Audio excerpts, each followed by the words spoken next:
Welcome back to Our Issues Milwaukee. I'm your host, Andrea Williams. Our focus this morning has been on organizations that work to make a difference in the lives of young people. My next guest is Gerry Howze. She's the executive director of Pearls for Teen Girls. How are you, Gerry? I am doing great and very happy to be here. Thank you for having me.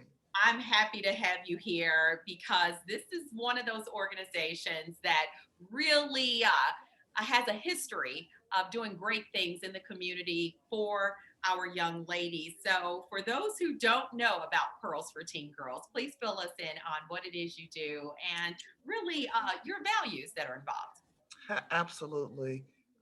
Pearls is a leadership and self development organization, and we work with girls in fifth through 12th grade throughout the city of Milwaukee. And we provide programming that's based on, well, let me back up and I'll say PEARLS is an acronym which stands for personal responsibility, empathy, awareness, respect, leadership, and support. So we have a creed that we say whenever we come together to do programs, and it really talks about how we will honor those traits and how we will practice them because we all want to become role models and powerful women who achieve our goals and dreams. So that's an overview of um, who we are and what we stand for, but we also serve girls in five different programming areas. The first is loving yourself. If you think of a compass, loving yourself has got to be the North Star. So, what does that look like?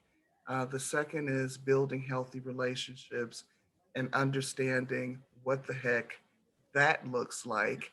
Um, the third is striving to achieve. So, there's a heavy emphasis on goal setting and academic success and striving to achieve, believing the sky is the limit.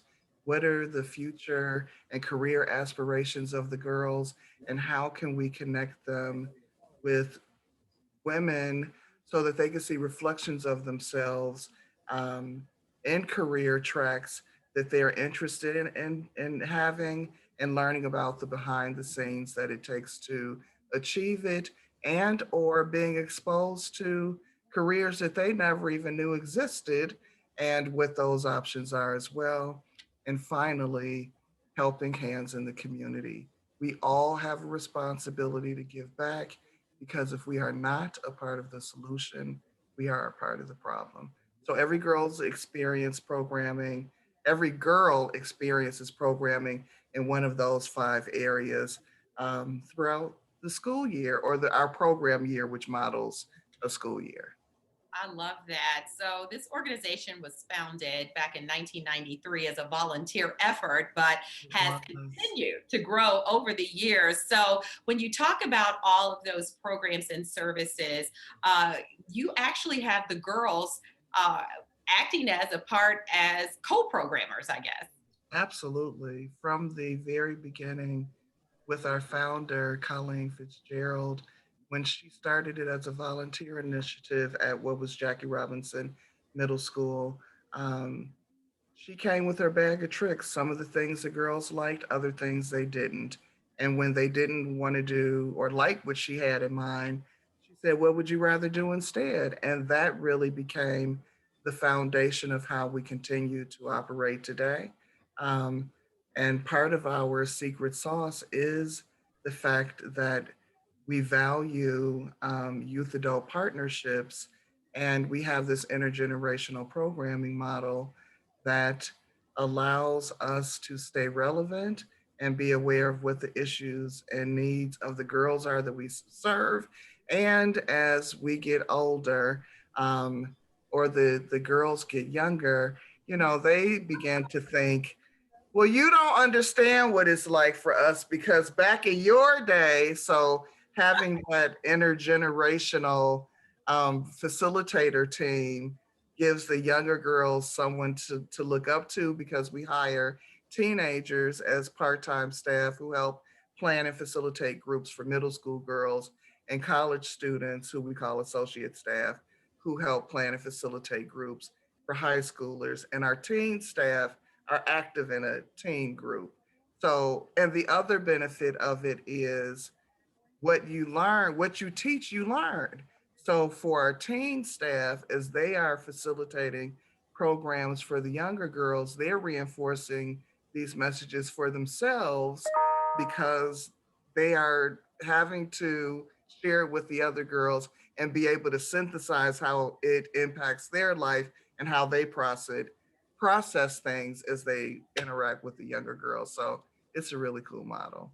Yeah, it totally makes sense because, that stair step as seeing a big sister, because the truth is, if we are listening to them talk about some of the things that happen on social media, X, Y, and Z, we don't really get that because we didn't have social media.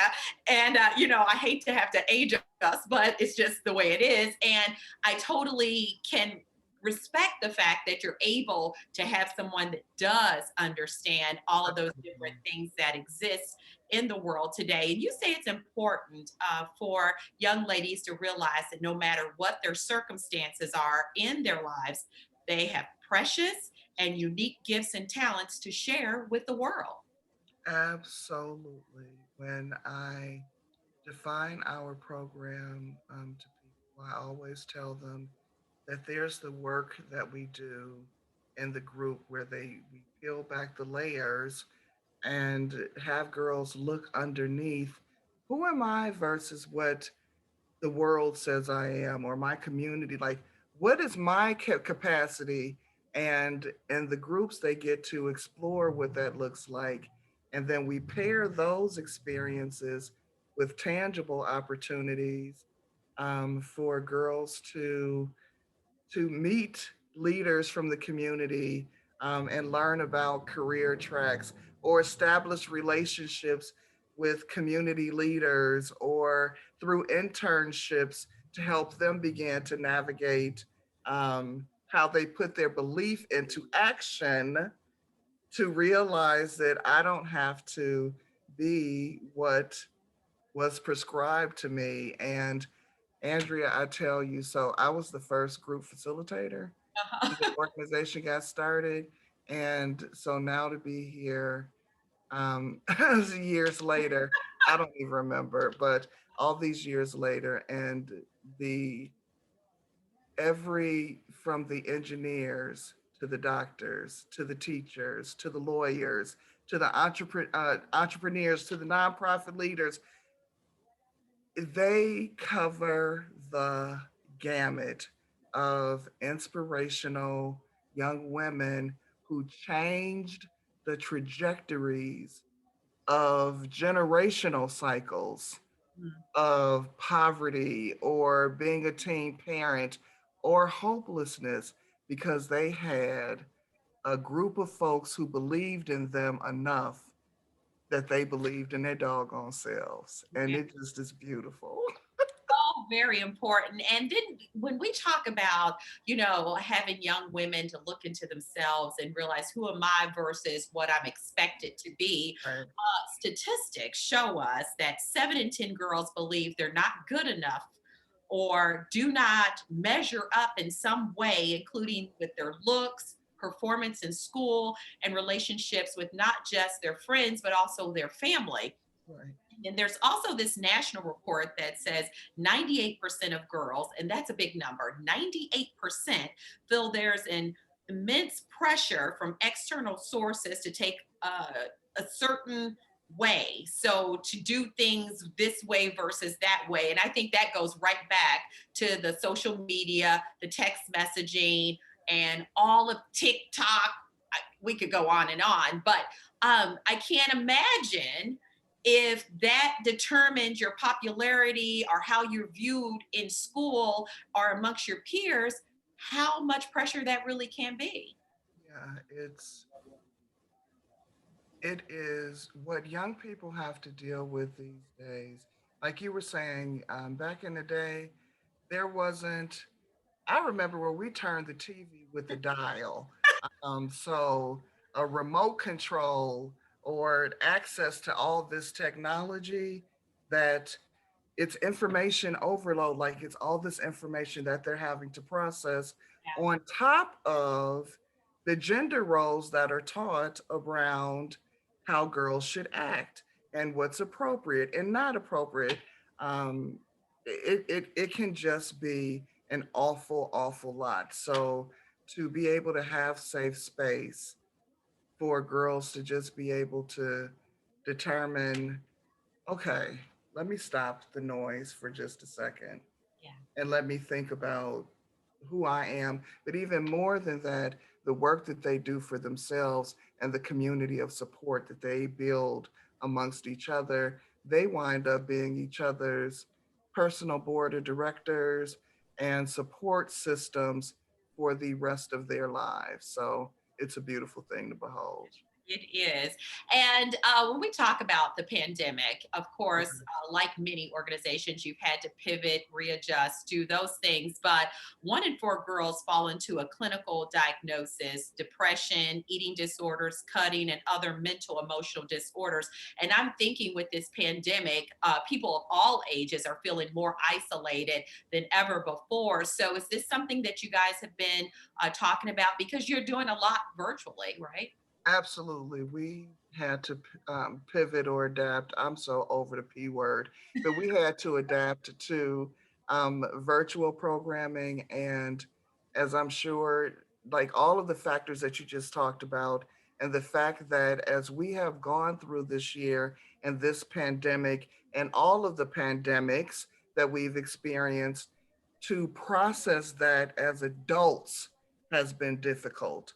So to provide that essential social and emotional support space for that work to happen so that we're not, so that these girls don't wind up with traumas that manifest and build on it, on on those traumas over time. So I'm just so fortunate that we were able to adapt to stay connected to girls through these times Yes. because it's been rough for grown-ups. So they need help. Their frontal cortex is still developing. So to be able to be there for them and being there for them has been good for us. So there you Awesome. go. And as we wrap up, I really wanted those parents who are watching who are saying, I want my daughter to be a part of that. Or maybe you have someone who's interested in being a volunteer or a mentor. What's the website? Where would they go for more information? www.pearls14girls, PEARLSFORTEENGIRLS. If you're a parent, if you're a teen, you're looking for employment, or you're looking for ways to volunteer, get engaged, or to provide a donation to support the work, www.pearls14girls. That's it. And Or our social media. Sorry, they're going to get me if I don't say that. Facebook, Twitter, Instagram, all of our Facebook media outlets. all Thank of you. that, they are there. Thank you, Jerry. It has been a pleasure talking to you, and thank you for all that you do. Thank you. Yes, ma'am. Gerry Howze is the executive director of Pearls 14 Girls Incorporated. Again, you can go to their website at pearls14girls.com, or you can give them a call at 414-265-7555. That is going to do it for today's show. I'm your host, Andrea Williams. As always, I thank you for watching, and I do hope you join us again next week as we take another look at our issues, Milwaukee. Have a great day.